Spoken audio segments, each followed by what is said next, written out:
En fait, j'ai eu, enfin, fort de mes différentes expériences d'éducation par le sport, comme vous l'avez dit, à travers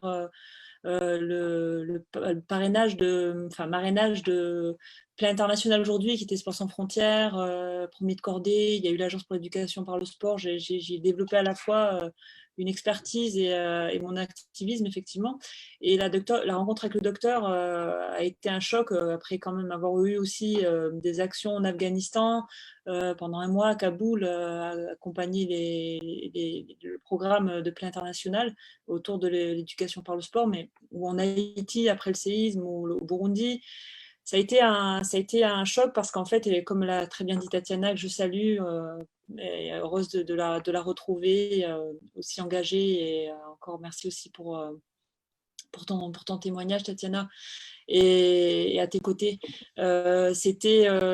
voilà, je ne savais pas que le viol pouvait être utilisé comme arme de guerre, et je me suis dit de quelle manière je pouvais être aussi active aux côtés de cet homme extraordinaire qu'est le docteur. Et donc, avec, évidemment, je n'ai pas fait ça toute seule, c'était à l'époque avec Marie-Josée Lalard, que je salue, ancienne fonctionnaire de l'UNESCO, qui était vraiment sur la partie aussi éducation, scolarisation. On avait commencé à ce niveau-là en 2014, donc. Et de me rendre compte aussi du fait que moi, un sportif de très haut niveau, très investi voilà, dans le mouvement sportif, me dire que comment se fait-il que sur la spécificité de ces violences, où l'état de stress post-traumatique est lié, enfin les conséquences des violences sexuelles est lié donc à un rapport à une violence liée au corps, et comment se fait-il que nous, dans mes actions extrêmement enfin, que l'impact qu'on peut avoir grâce au sport ne soit pas rendu accessible et adapté à la spécificité des violences, et me dire de me rendre compte qu'il y a très peu de choses qui sont faites en ce sens-là, et de vouloir que le mouvement sportif s'associe et rendre la pratique aujourd'hui du karaté, et il y a aussi le football à la fondation accessible. Sachant que le principe, voilà, c'était vraiment le constat que j'avais fait, en reconnaissant le côté extrêmement innovant et avec beaucoup d'admiration qu'a mis en place le docteur, donc cet accompagnement holistique, pluridisciplinaire, et de me dire qu'il fallait que le corps s'inscrive aussi dans ce parcours de soins et d'accompagnement des victimes. Donc voilà, c'est né, né de l'inspiration, de l'engagement, et qui est toujours aujourd'hui très fort du docteur, et en même temps de si peu de choses qui sont faites pour les victimes dans leur rapport à leur corps. Voilà, donc c'est aujourd'hui le Fight for Dignity, on a une convention de partenariat avec la fondation. C'est Franck Mukwege qui enseigne de manière hebdomadaire, c'est très important, et c'est que les femmes et les jeunes filles surtout aient accès à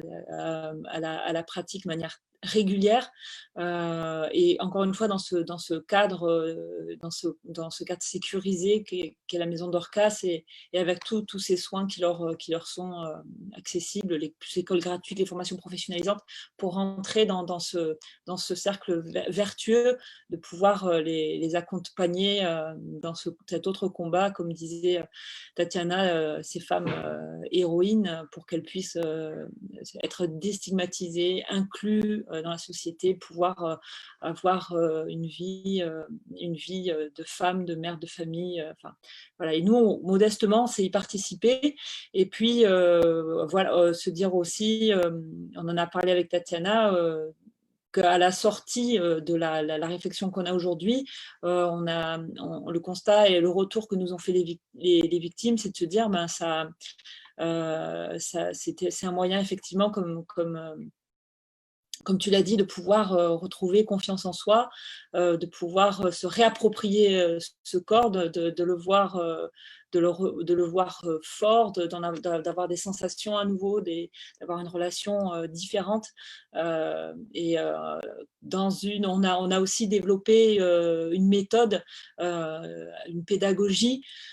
pour répondre vraiment à la spécificité du traumatisme, mais aussi à l'appropriation, à l'efficacité pour les femmes de pouvoir, les jeunes filles surtout, faire en sorte que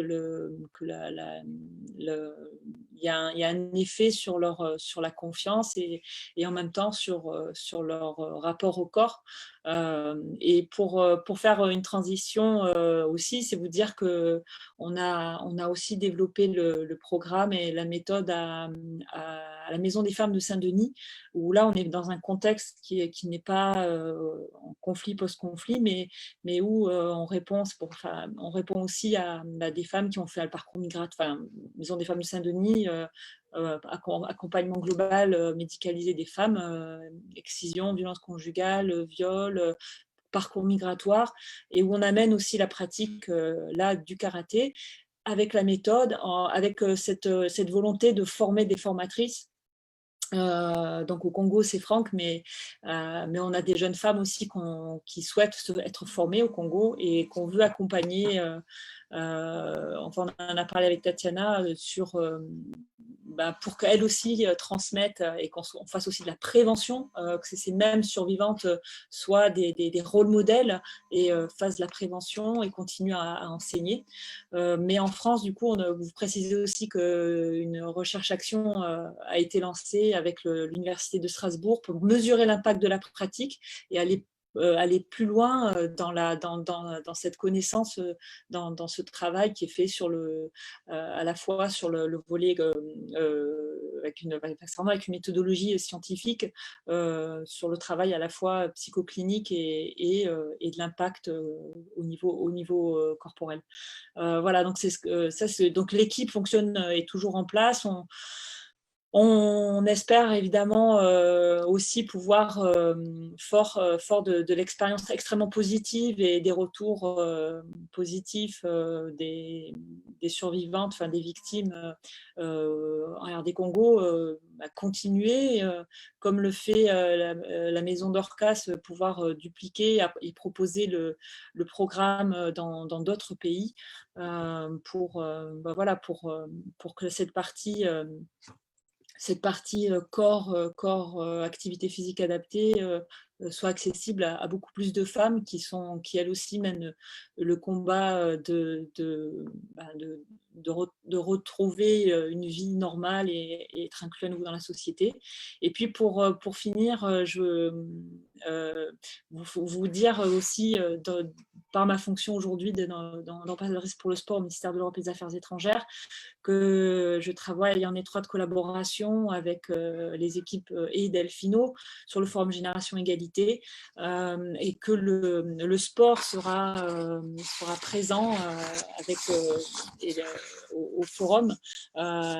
C'est une volonté aussi du président de la République qui souhaite faire que le forum Génération Égalité soit un temps fort de l'engagement de la France pour l'égalité femmes-hommes. Donc je voulais vous en faire part pour vous dire aussi qu'on est dans une dynamique importante en matière d'égalité femmes-hommes et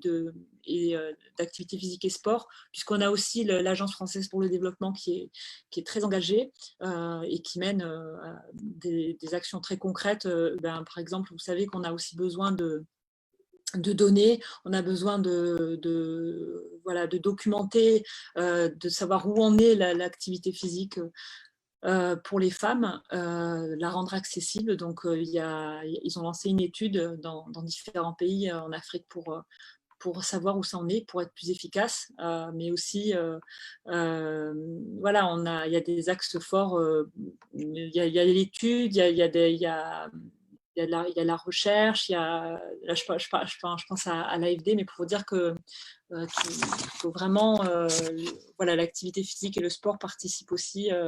avec le travail du ministère de l'Europe et des Affaires étrangères à faire en sorte que c'est un axe fort,